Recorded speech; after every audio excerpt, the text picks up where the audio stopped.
Alrighty, welcome everyone. I'm Teeaboo and I am here for a brand new show, and also a relatively new show in that it aired fairly recently. I just ran a week-long Teehee Tuesday poll. We had 715 results, a very close finish, and the winner, after all things were said and done, was Paripi Koumei, narrowly edging out Isekai Oji-san, number 2, and slightly less narrowly edging out Grand Blue, number 3, and then totally trashing everything else on the poll. There were a bunch of things that got absolutely wrecked in a way that I didn't expect. It was very cool. Check out the poll results video. It should have been up a week ago. Hello, patrons. If you're seeing this on the YouTube, you could have gotten it a week early. If you're seeing this on the Patreon, hi, what's up?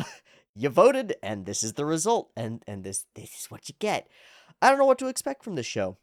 Or I should say, my expectations are high, but weird. High because people voted for it. People have liked it. I should have good expectations. Weird because it's a weird show with a weird premise that doesn't really fit any of the standardized archetypes.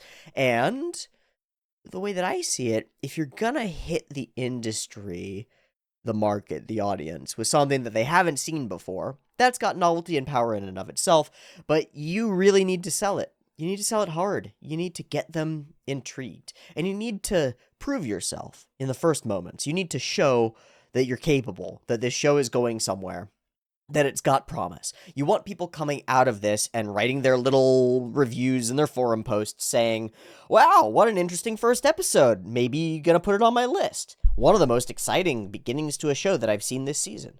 Otherwise, as happens so often, your show is going to be lost in the sea of other things that people are watching. You got the big ongoing shonen to compete with. You got the half dozen crappy isekais to compete with. You got this, that, and the other to compete with. So you not only have to be weird and different, which the initial promo art of your boy Kongming certainly does. Got a Chinese character in an anachronistic period with weird time fuckery and really cool color schemes. Lots of pinks, lots of blues, but not in a cyberpunky sort of way. Got a modern, historical, contrast-filled story with a strong male lead and a strong female lead that don't seem to have any romantic tension between them, which is quite refreshing often. Okay, now we're getting somewhere. All of those foundations can be great, but you gotta nail the first episode. This needs to be tight. And when I say tight, I mean the writing needs to flow. The first moments need to pull us in, probably emotionally. But as we move through the episode, we need the promise. Recently, we've been watching Super Dimension Fortress Macross, and the first couple episodes of Macross are kind of lame. They're kind of boring. And then there's this moment, and it's one of the most amazing pieces of animation, period. But what it is it's the promise of character development. It's the promise of future intrigue between these two characters. It's the magnetic movement of two characters toward each other. It's what Araki might call, is it Juryoku? I think so. Gravity. Magnetism. The pulling force. The narrative thing that pulls interesting stuff toward other interesting stuff and makes complicated narratives spin out of nothing. That needs to be promised, but we're not in the Macross era anymore. It's not 40 years ago. It's not the 1980s. You can't do that 3 episodes in. You need to do it in the first 8 minutes. Otherwise, people are going to stop watching. So, I believe that this show will have done that. I believe the proof that this show has done that is the fact that y'all voted for it. Because y'all watched it, because y'all wanted to see it, because y'all watched the first few minutes of it and wanted to see more. So the evidence already leans toward the idea that probably this show's going to do the thing right, or well enough, or interestingly enough to get a bunch of people's attention. My job now is to figure out, how did they do that? And do I like it? And is it fun? And does that promise, from a non-analytical perspective, just as a viewer, as a real human being who's here to watch the anime, does it make me want to watch more of the anime? Does it make me feel something with this character? Is my relationship with Kongming, the main guy, going to be the sort of strategic relationship that I get with Light Yagami or L, where I'm in his head? Or is it going to be like a comfortable relationship like you might have with a family friend or a parent or somebody interesting who gives advice? Is my relationship with girl who is blonde, name I don't know, going to be one of waifu? Because she seems like a waifu to me. Waifu. Waifu. Or more like a bochi or a nijika, like a pat-patable, good person. I don't know. But there's a wide swath of things that could work, and I'm excited to see which ones actually do work for Paripi Koumei. I'll also mention that having gone and seen some of the art for this thing, I really like the manga. At least the covers. I like the manga covers style. There are all these cool moments that are so weird and anachronistic of like Koumei sitting in a cool chair with all these people around him, almost JoJo Z. Or Kongming like DJing on a turntable, but he's also in his like flowy robes and stuff, cultivating great power. Super weird, super interesting. The characters need to be the core. If it can execute good jokes, that's great. If it can execute cool sequences and scenes that indicate interesting things about the flow of the story and the interactions of the people, that's great. But the core must be the characters. Every image of this show, front and center, are our characters, our mains and our sidecast. Characters, characters, characters, people, people, people. And that makes sense. Kongming is a general, a commander, right? Right? I think so. I don't actually know that much about the history. I might have to get into that later. But he's a commander, and that means a commander of people, a leader. So what I'm most looking forward to in this show might seem weird, but I'll tell you what it is. It's strategy. That's actually the thing that I'm most looking forward to, is strategy and motivation. And that's a weird thing to be looking forward to in like a goofy comedy show about the music industry. But what we actually have, from what I know about the story, is a person from out of time and space, a strategist from out of time and space, a brilliant strategic thinker, popped out of his world and into the modern day, and forced to grapple with the sorts of problems that face all of us. Especially those of us leaning into like a creative field where we're trying to perhaps make a name for ourselves or build an audience or break into an industry that's hard to break into or do something difficult and creative and turn it into a life.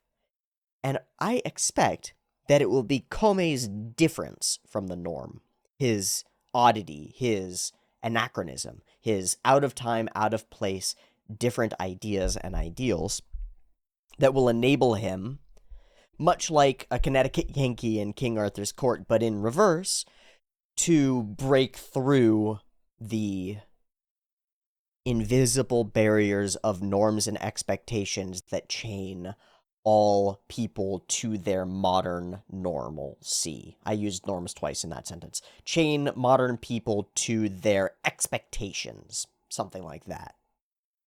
What do I mean?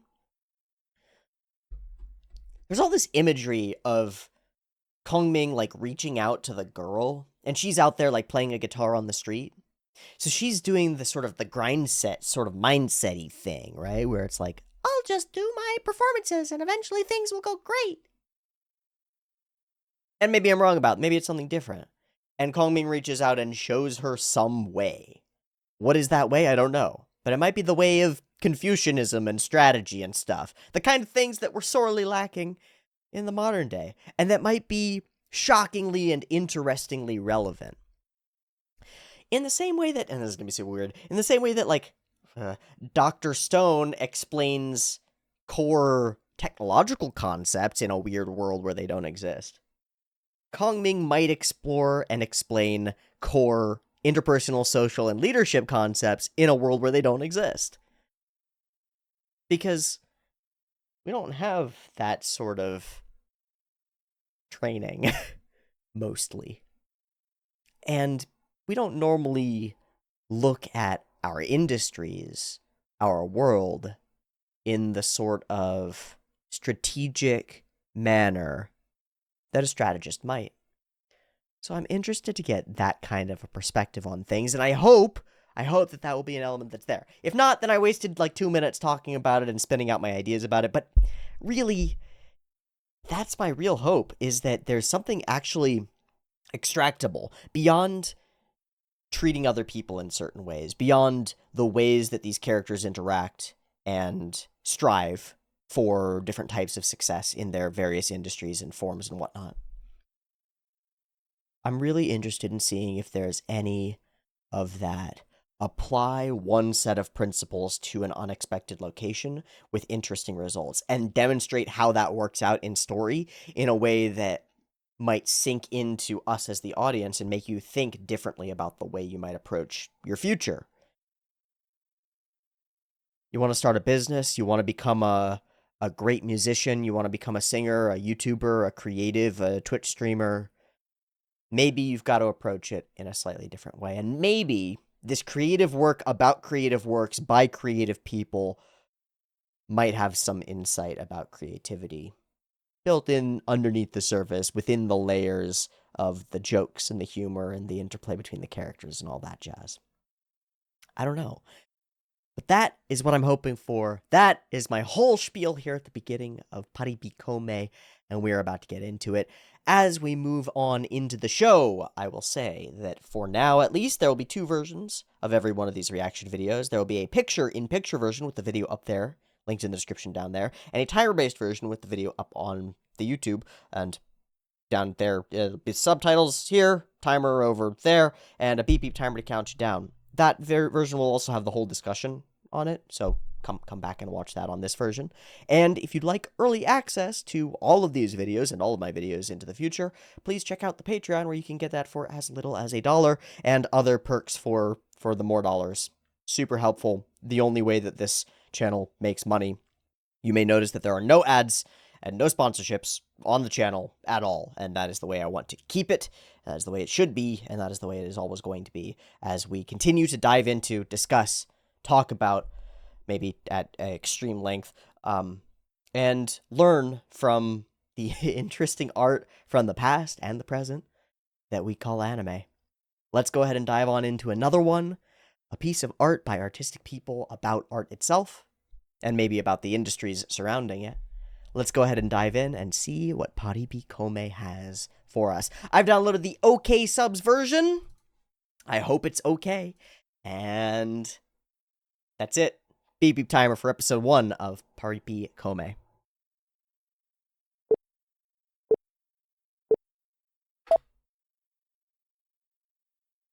Okay. Mitsun. I know none of this history. None.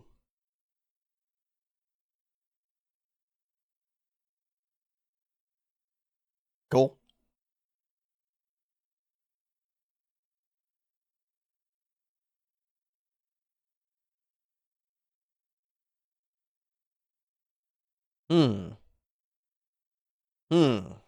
Gotta lose. Oh, is that our guy? Yeah, that's our guy. He is old. Ah, he knows.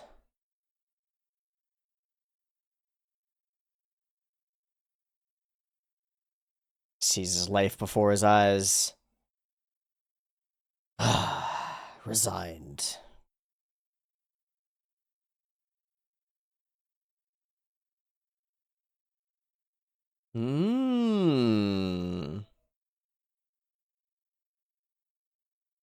Modern day Tokyo. As peaceful as it gets. So we got this split into traditional and modern. Okay. Okay, and it just cuts off. A little promise of something to come. Oh! You are young and handsome and homeless. Holy shit, electric lights. What the fuck is this? Hi. Does he speak Nihongo? Yeah.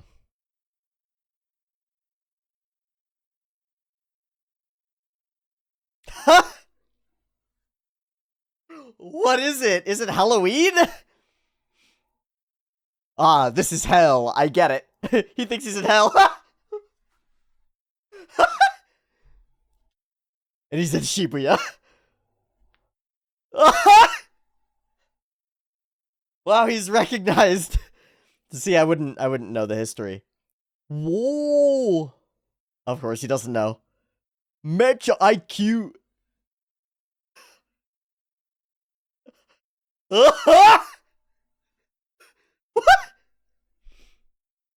That was full liquor. Ah.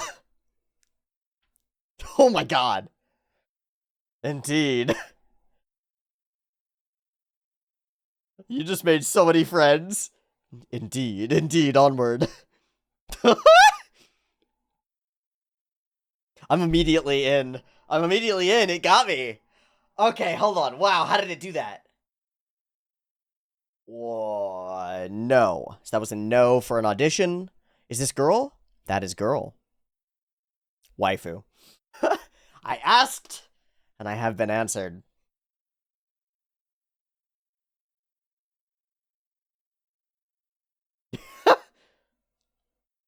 Bring earplugs. That's note number 1. Oh yeah, there's no band. Oh my god. Woo! Oh, she's performing! And she is a devil. Holy shit. Oh, we just sold her. She's sold. I buy. I buy. Yeah, sold. Wow, and for him too. So we get the moment, and he gets the moment.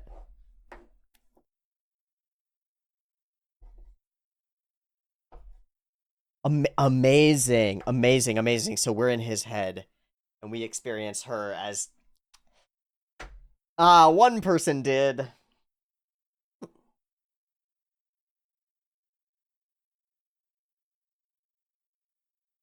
That's true. Unfortunately, but an interesting perspective.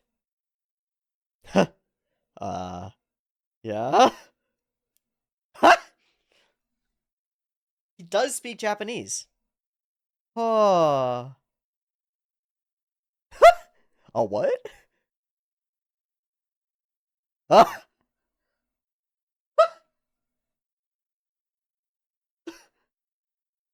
What?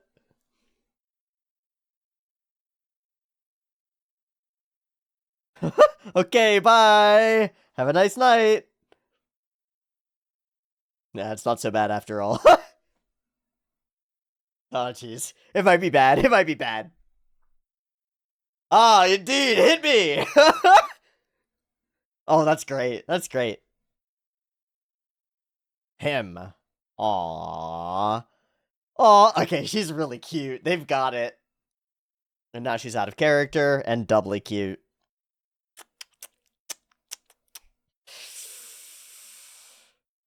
Oh, that's lovely. Yeah, these environments aren't super detailed and they don't need to be. Hey, bud. You got a place to stay? No. Smack, smack. Huh?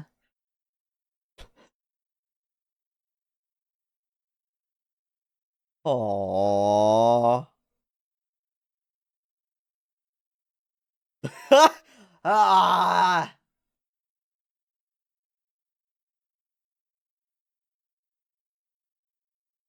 Praise the fan service. Can't complain. It's been present and in no way intrusive. Oh, all the posters. Hiya.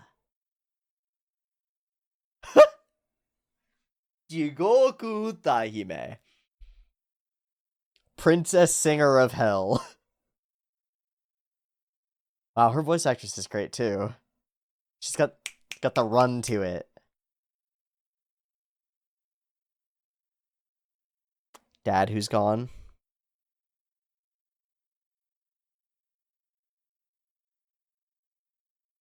Mmm. Mmm.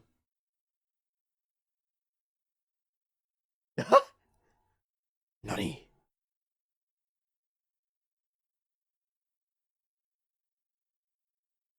But I am alive. My heart beats once more. I didn't cultivate hard enough for this. Ah. You can't even mystery it. There's no evidence. There's no talk with mysterious being X. There's no bullshit. Plenty.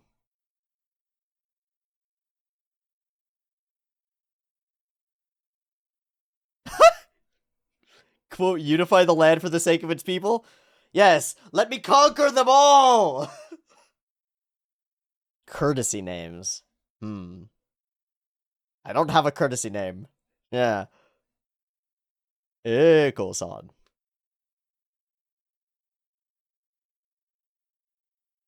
Yeah, how are you even gonna plant a human? Huh? Oh. Oh. Infinite information! Plastic bottles. Oh, finally. Oh, I love the little cut-ins.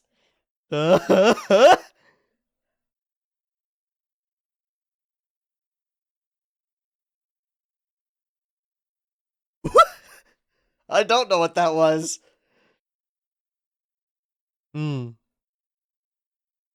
Commanding people. No.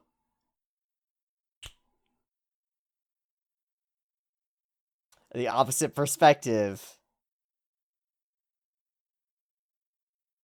Oh, that's so cute. Why? Weirdo? Gross. No, I'm kidding. Aww. I don't know. Nobody knows. Oh my god, yeah. You can find your own death.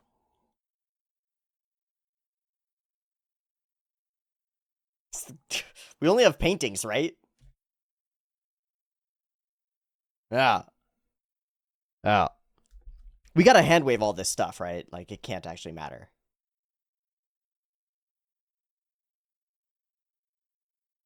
Mm-hmm. Mm-hmm. What is my grand purpose? We also gotta open the... We gotta open the window. See the city. Oh my god, the whole history, yeah. God, it's 2,000 years ago.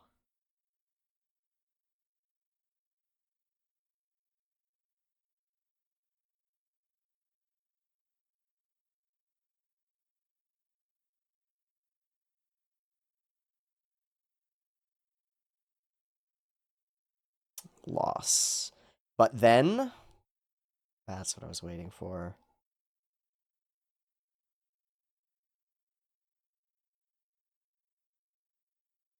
And it took an entirely different group of people to unify. Yeah. Not even a nation that you recognize. Like, China wasn't China. It's different. Yeah. A wistfulness that cannot be fulfilled. This is great. Oh.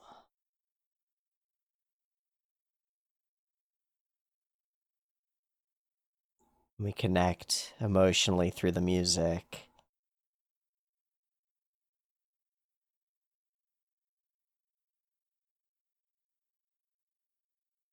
And that's gotta be somewhat rotoed. Oh, and it's lovely. Aw, oh, it's lovely. Okay.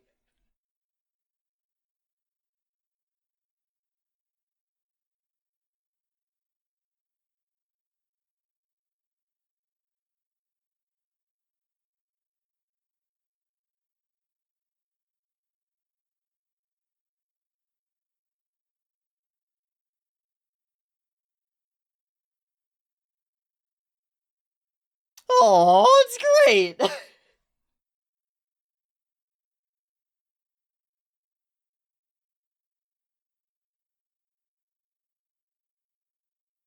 Oh, the homies. The world you wished for is here, right? Now what? Wow. And there's our promise. The connection is there. That magnetic connection is there. Gravity. And it's only half. What the fuck? I thought we were actually closing on the end of the episode. Okay, wow.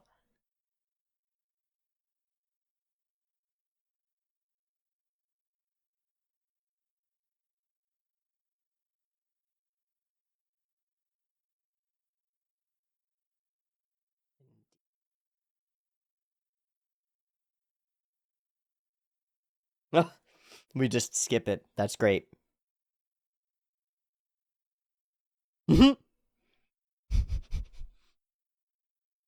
I can actually listen to you.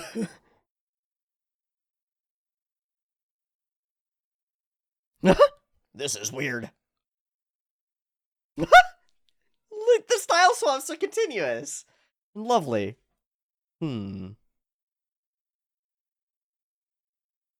We're starting a music company. Yes, yes, yes. How does business work?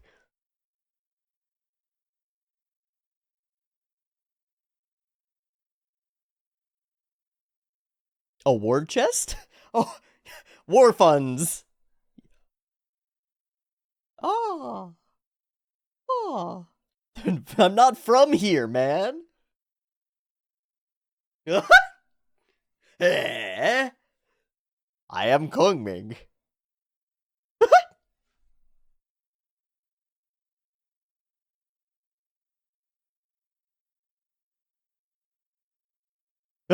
He's gonna be able to answer that.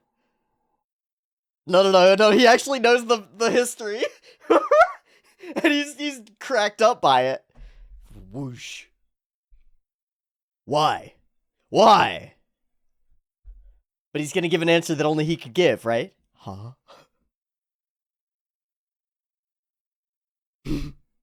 Hmm?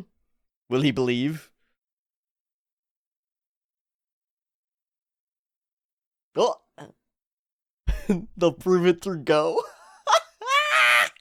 Oh my god, they're just immediately playing and she has no idea. What the fuck? It should be no problem.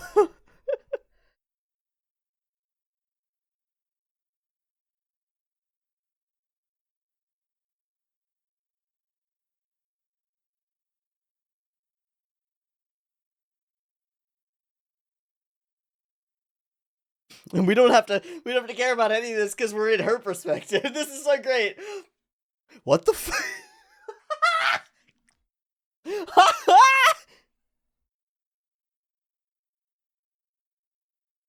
Wow. No, but it had to be done. They've bonded, don't worry about it. You are Kobe. No. No, there's no way. There's no way he'll believe. He believes! Oh no?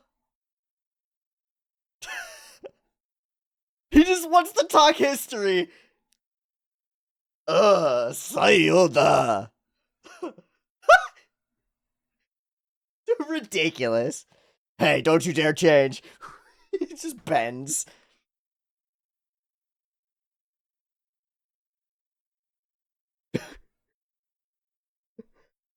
Uh, he's just obsessed with ancient Chinese history for some reason.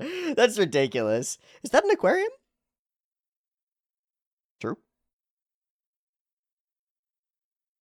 Oh my god, we're having him bartend fancy drinks.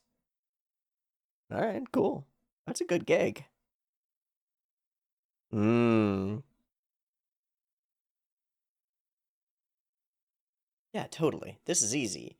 But what's that complicated thing that you're dealing with that's not as easy?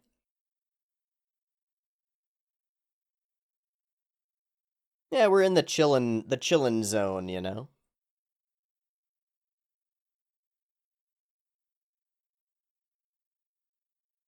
Hmm.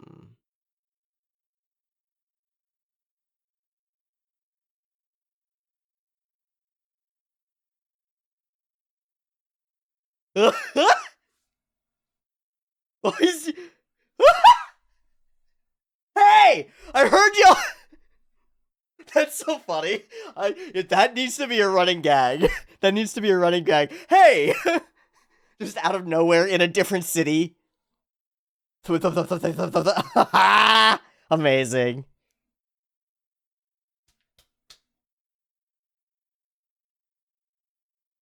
Talented people. Oh, true. No ceremony to it. Brrr. Awesome.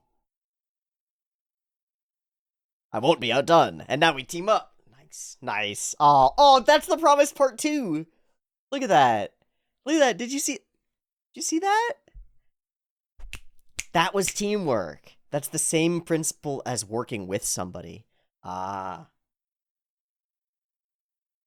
They're nailing a lot of her. Just preempts it. Ridiculous. Okay.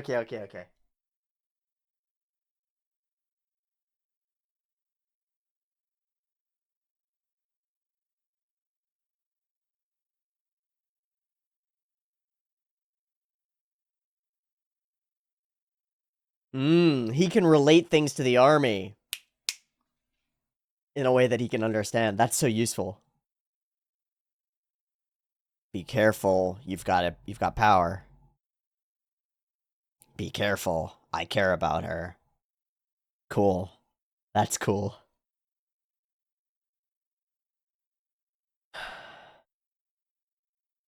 Okay. We need a call to action or some kind of decision point.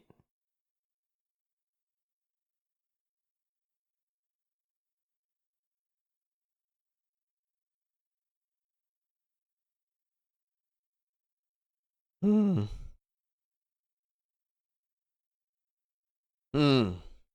Say what you gotta say. I like it.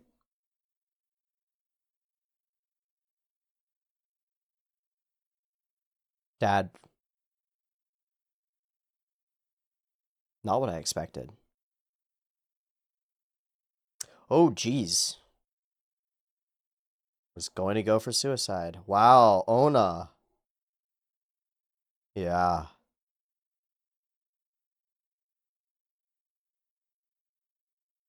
And their music touched you? Okay, so it's a chain. Okay. Cool. Symphogear. Actually, it's Symphogear. Uh-huh. Uh-huh. Yeah, actually, it's Symphogear. Yeah. Yeah, really? Really? Tell me that it's my favorite story without telling me that it's my favorite story. Mm-hmm. But then she just did the thing to him, and now it comes around, right? And then if we do this properly, then we could come around to the American singer and do the same. We do it right. Hit me with the good lines, dude. Ha! That's the one. You've already done it.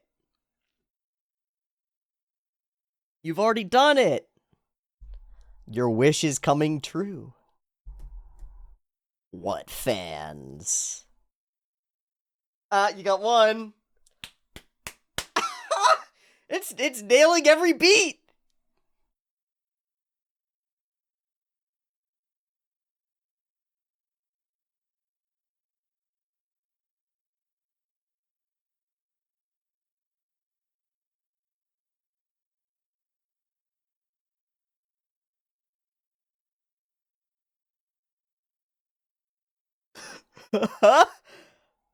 Aww.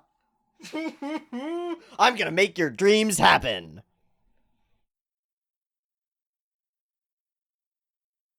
And that's exactly it. He brings the perspective. The will. That is actually at your will. Mm-hmm. It also takes some arrogance, eh? Yeah, truly. So give me a command.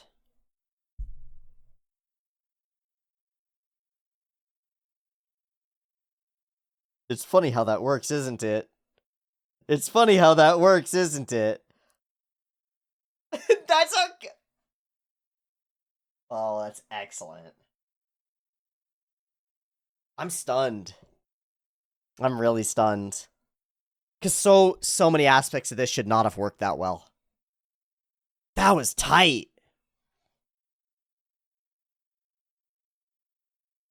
As good as I could have imagined, and it hits every beat that I wanted it to. I couldn't ask for more, I don't think. And the music is good. And the music was good. Because that doesn't always happen.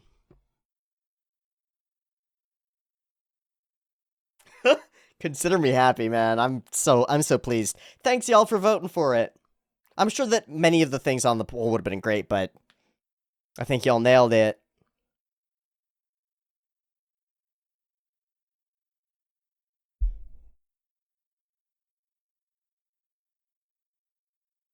Oops. Sorry. I need to know who the voice actress is. We'll get there. We'll get there.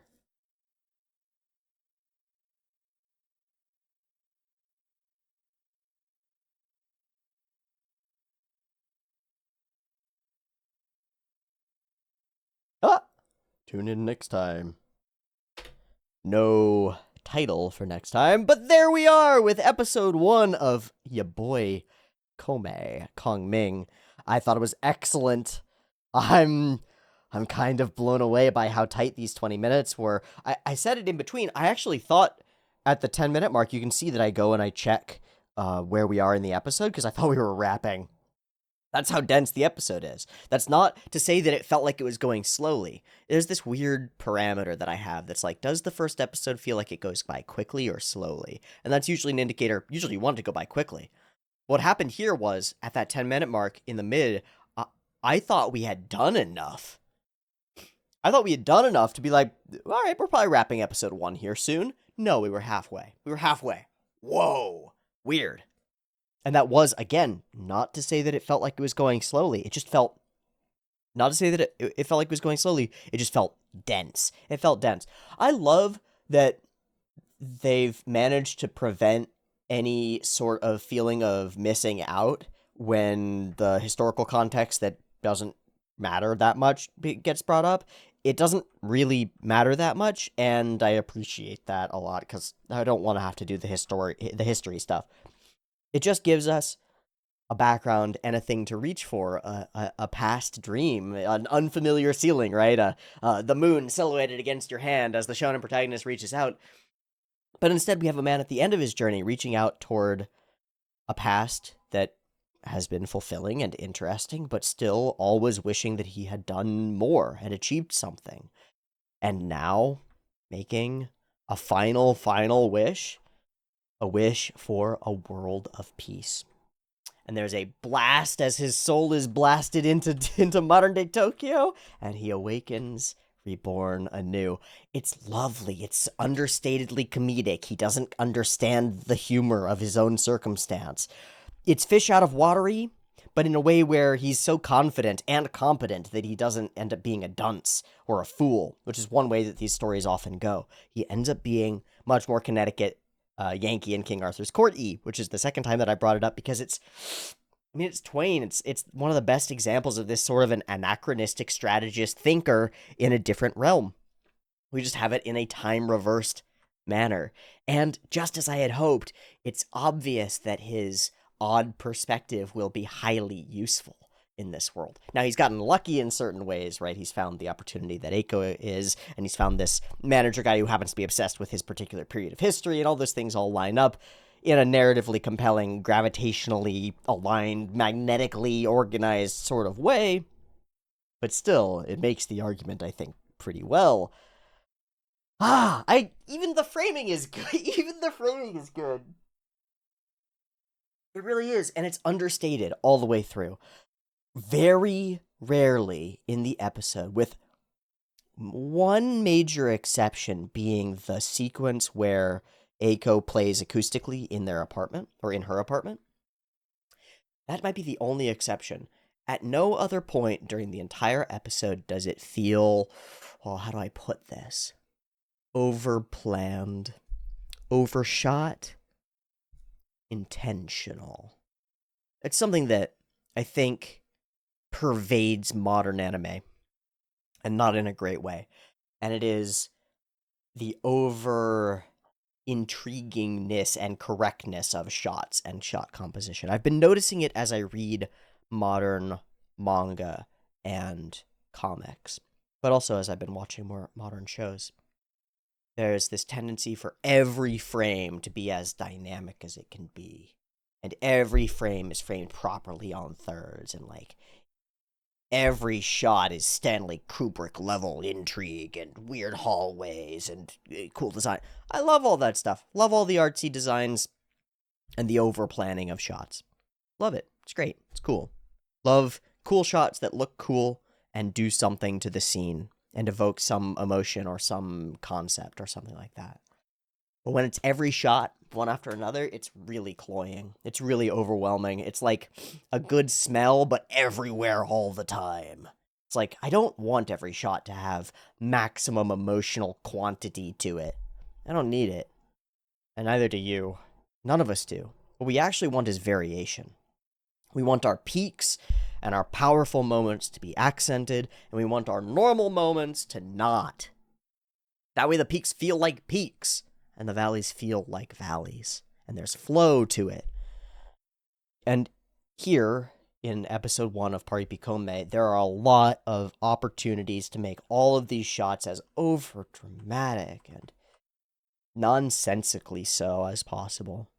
And we don't. And we don't. We do some interesting stuff to show the location and the stuff around it. And we do some interestingly confined things to show a shocking entrance into a landscape. And then it's all pretty straightforward and pretty human and pretty locked in and pretty normal. Up until moments that are meant to be accented. Moments like Eiko getting up on stage. Like being pulled in by her singing, or later, the acoustic performance. That's really important to note. And I think that when it comes to the critical sphere around anime, there is very little thought put into that sort of criticism.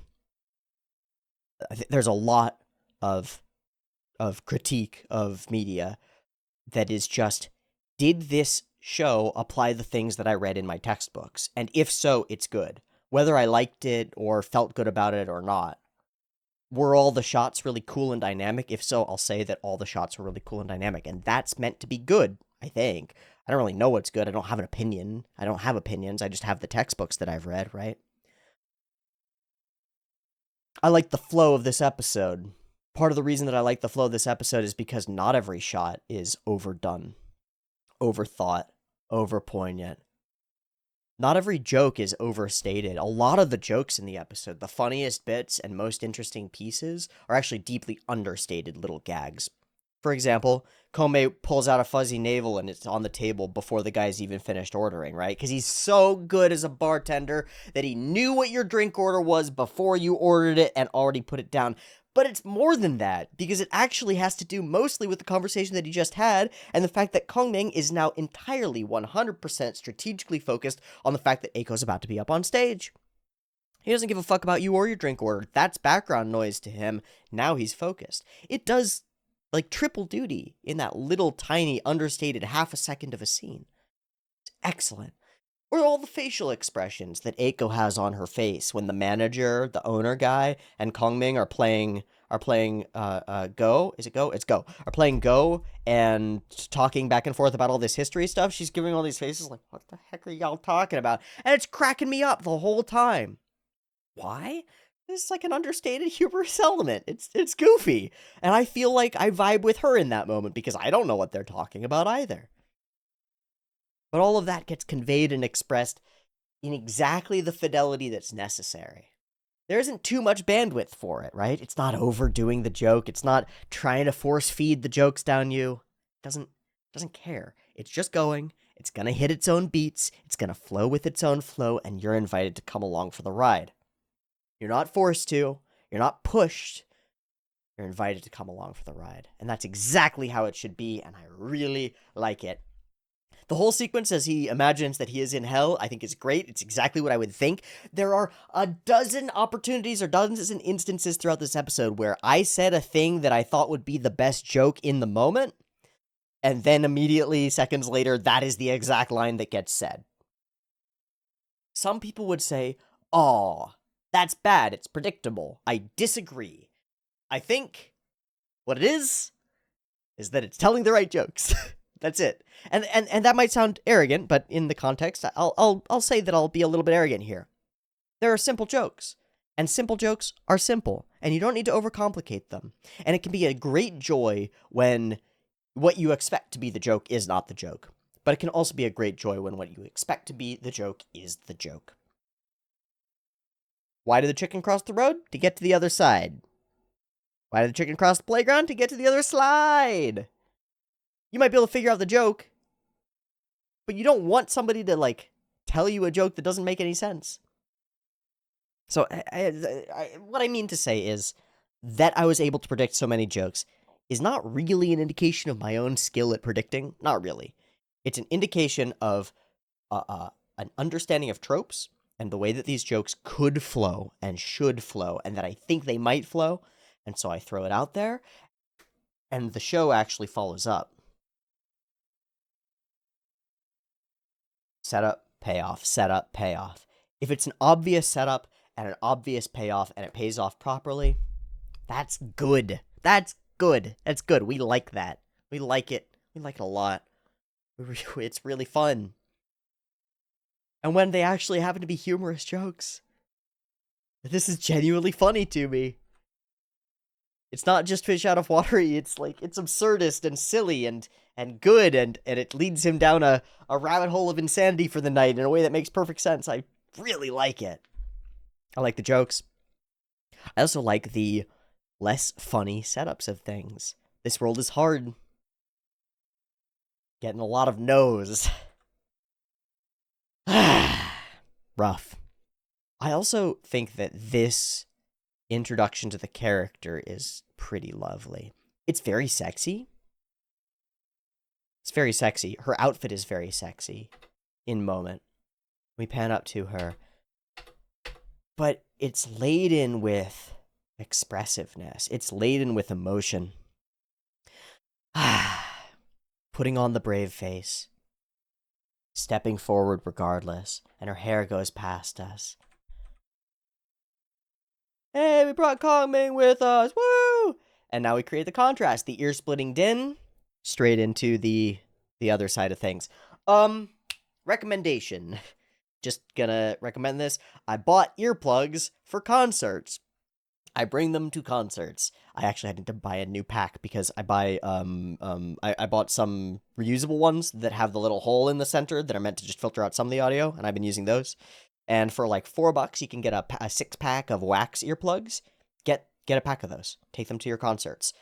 Every time I've taken them to concerts, I have ended up handing them out to all of my friends who come with me to concerts, and they've been exceptionally grateful because they are...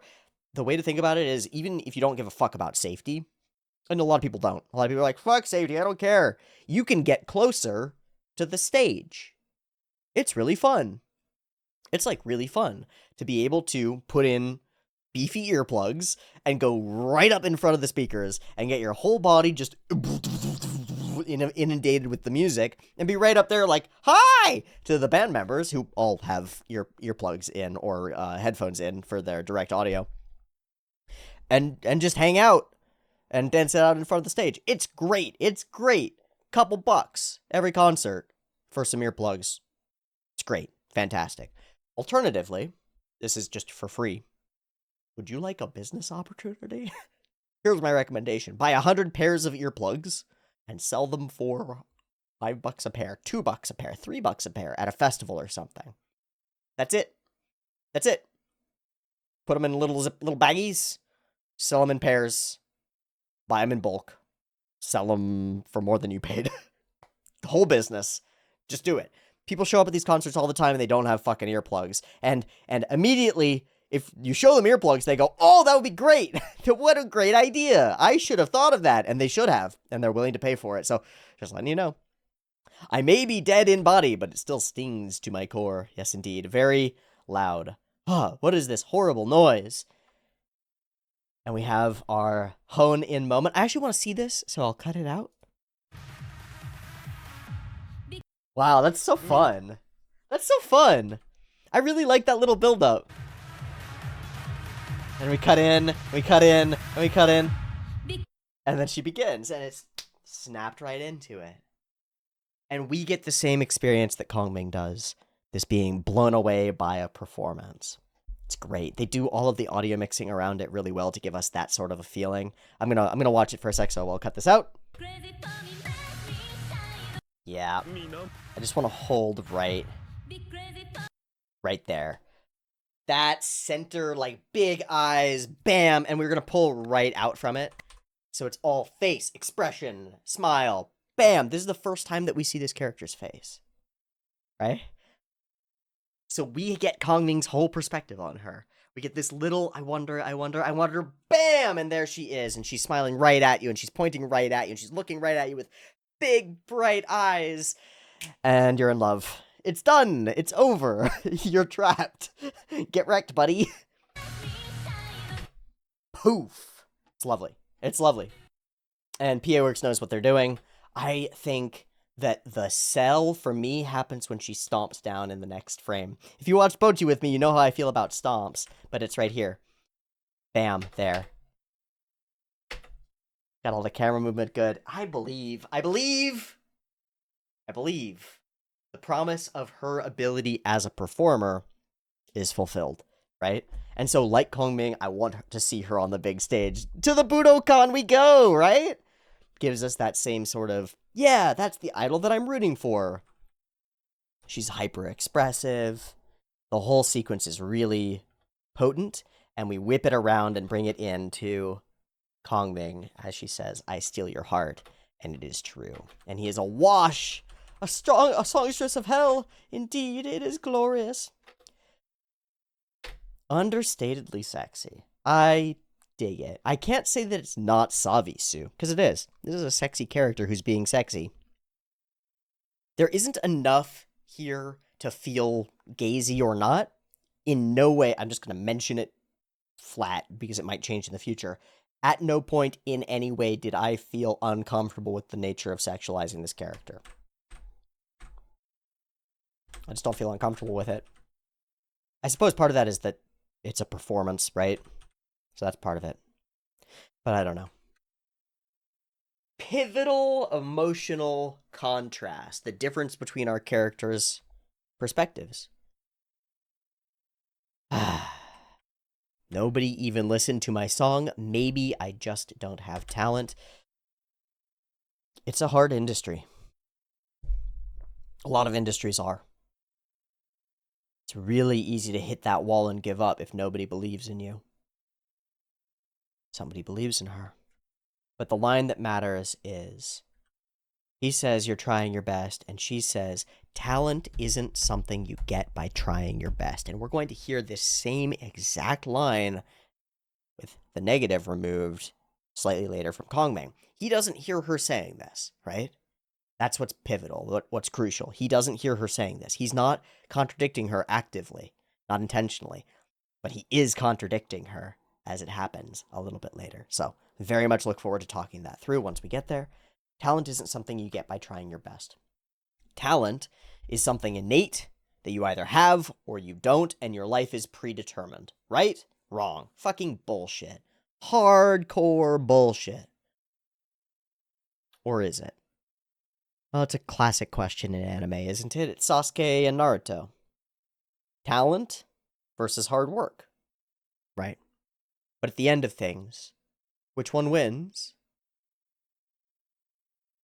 Usually the one who tried harder. At least in the stories. Sometimes both. Often it's a marriage of the two. Sometimes it's a collaboration.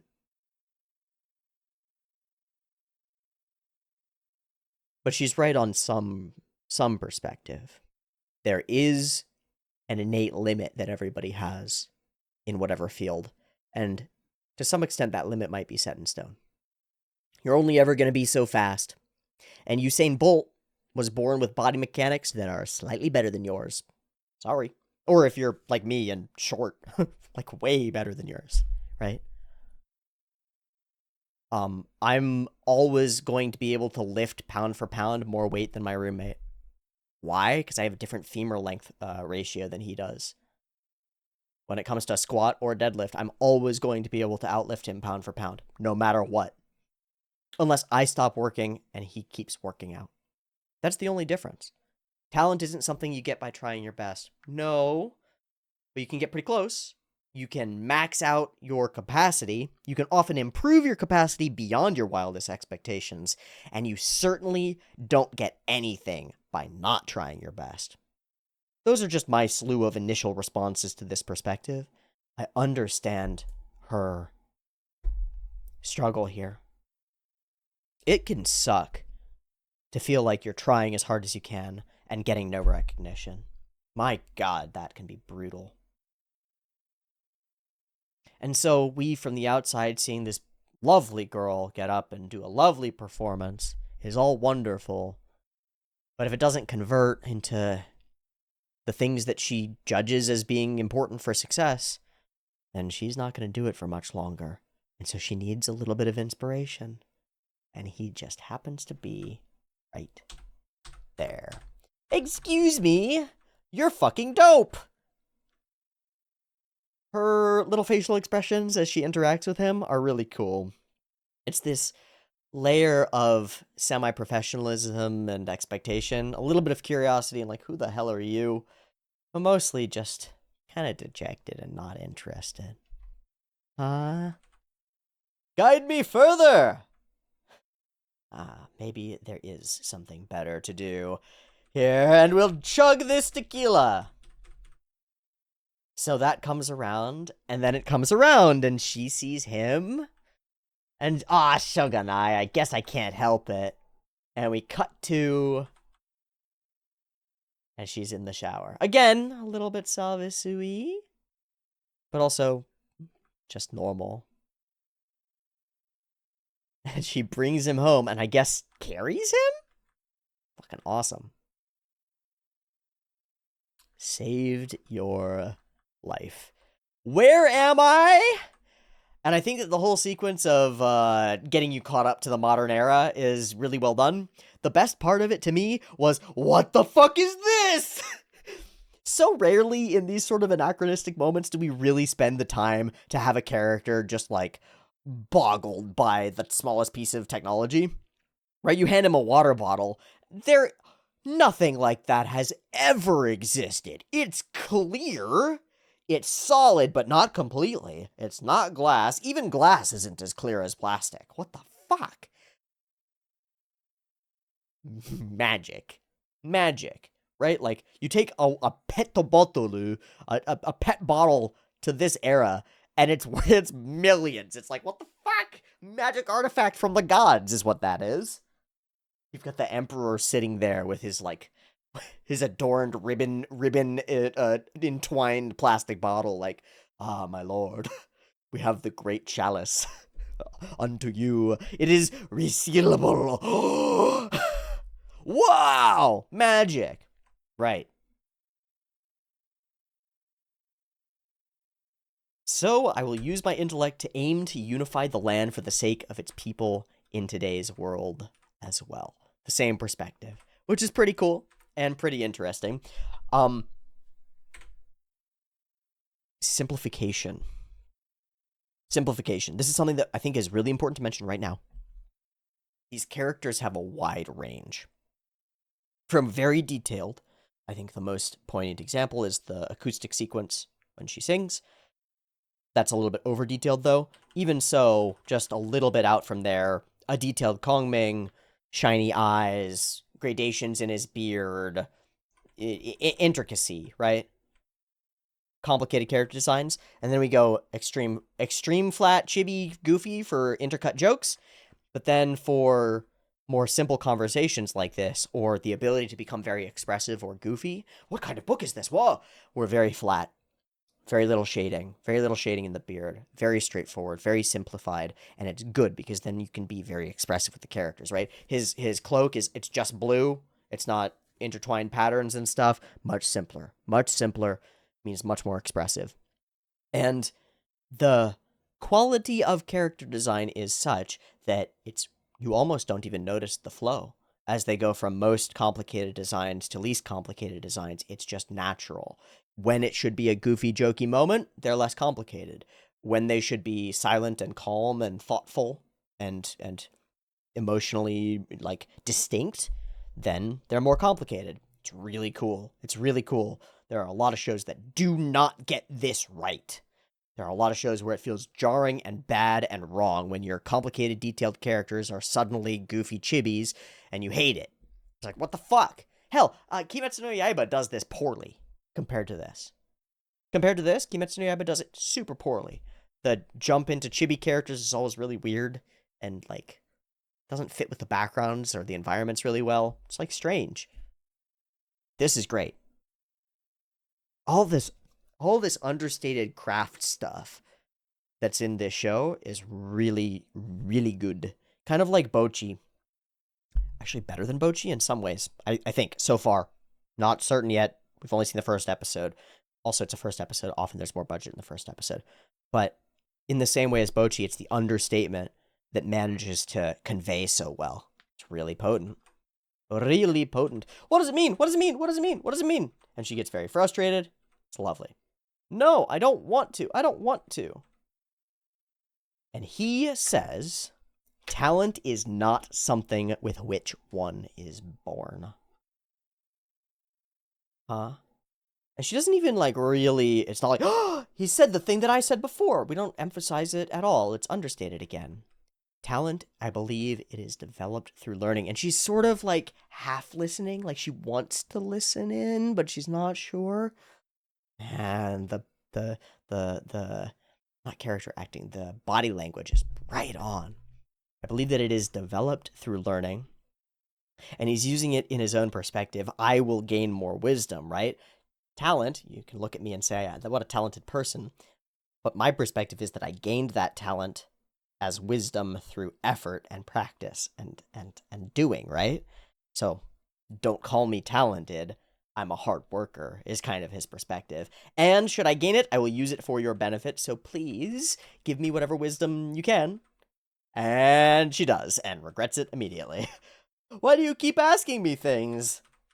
All right, we're going to skip through a little bit. The setup of the past life, the ironing out of the things that need to be ironed out is all pretty straightforward. But we have this beautiful emotional shift as he realizes that everything has changed and is gone. And we have that final, oh, it hits me. This is real. This is a different world. Everything that I knew is different now. Not a single face I recognize. And in that moment, without having to discuss it, she pulls out the guitar and we get our most potent, visually animated sequence. I have problems with this sequence. Namely, it's really hard to do this kind of high-quality animation and not see every flaw in it. Really rough.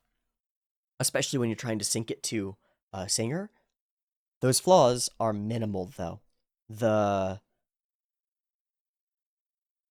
hard body physics of the guitar are correct. The fingering of the fingers is all correct. All the lighting is really powerful. All the hair work and multicolored strands of hair that are happening as she's moving around throughout multiple different scenes are really interesting. The angle choices I don't love all the way through, but they work in order to keep her face in frame and keep her expressing the unknown. And the most important part by far, is that the emotional connection as woven through music is established. And so the promise of our characters is there. She fulfills something that he is wistful for, and he fulfills the physical material needs that she has in reality. They connect emotionally over the music, across time and space, across gender and lifetime and culture and norms. In every way, they reach across every boundary, and we feel all of it, and we connect with them in the process. And that's part of the magic of music, is that we're enabled to do so. The fluidity and solidity of her animation is really good in this whole sequence. It's like pretty obviously pretty primo. There's some degree of rotoing in, because some of these sequences are so smooth. But there's also some degree of it that's just freehand. I don't know. I don't love... so I really like these close-up shots. I don't like this shot as much. I really like the one right after it, where it's a little bit redder. Here. More red. A more dramatic angle. Something about the lighting on her that feels right, and the framing that feels right to me. Feels really good. And so this sequence, that sells me. That's a person singing her heart out. That's correct. That's right. And so he turns and we see it through his eyes as well. And feel it. And we connect that past reaching for the present reaching. And our characters together. And it's lovely. It's just lovely. I really like this. We show her changing, and then suddenly Kongming is elsewhere, right? We didn't have to manage it. We didn't have to do the scene where she tells him, please go somewhere else and stand that way. Yeah, just cut to it. It's done. It's over. Don't have to do anything with it. It's great. I don't understand this music. Also, I need a job. I love the interaction with the guy. He's super funny. I love Eiko just standing there, as I said before. Her expressions as they suddenly vibe in a way that she doesn't expect or connect with are really funny. Just really goofy, and that they become best friends after this is just wonderful. I love the manager son. He's super funny. He'd turn around and point and just be like, hey, eye patches, back on. What a goof. Kongming is magical at making tea and drinks. The BPM all makes sense. He's a genius in every possible way. And she's great in every possible way. And we get this one little poignant moment where our manager looks at you and goes, hey man, don't get any funny ideas. Be good to her. She matters. And I really like that too. As difficult as this world is, you can see that Eiko's found some good people to surround herself with. And now Kongming is here, and it's like billiard balls, bam, and everything is going to change.